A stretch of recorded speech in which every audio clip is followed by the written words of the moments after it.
V Cerknice se je pustovalo že od pamti veka. Butalci ne vejo čisto točno, kdaj ta pamti vek je, se pa vse strinjamo, da je to zelo dolgo nazaj. Stvar je taka, začelo se je s pustnim pogrebom. Kot je v Butalah navada, se vse začne na koncu. Šele po pustnem pogrebu so pogruntali, da tu ni zadost za pustno navdušeno Cerknico, zato so počasi priključili še ostale stvari. Marsikdo se sprašuje, zakaj so v Cerknici Butalci. Stvar je taka, Fran Milčinski se je rodil v Loži, tu je pa tle blizu nas. In ljudje so se ves cajt sprašvali, koga je imel Milčinski v mislih, ki je napisal Butalce.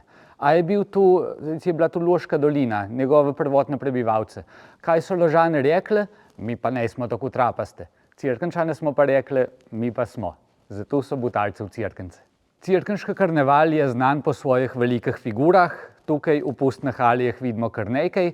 Navdih za vse te velike figure pa so mitološke pa biološke prebivalce Cerkniškega jezera. Mitološke so večinoma naše pustarje črpali iz Valvazorja in njegove slave vojvodine Kranjske.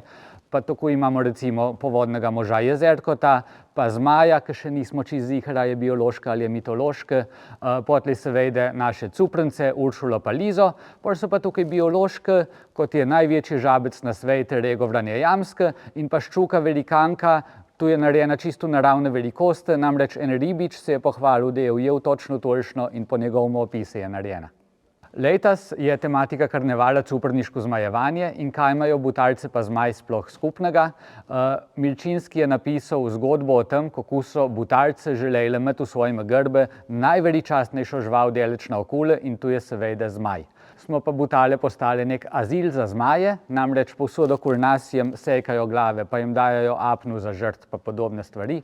Tu naj nič. Butalski zmaj se pri nas še zmeraj počuti v redu, je dobrodošel in v karnevale nad vse uživa.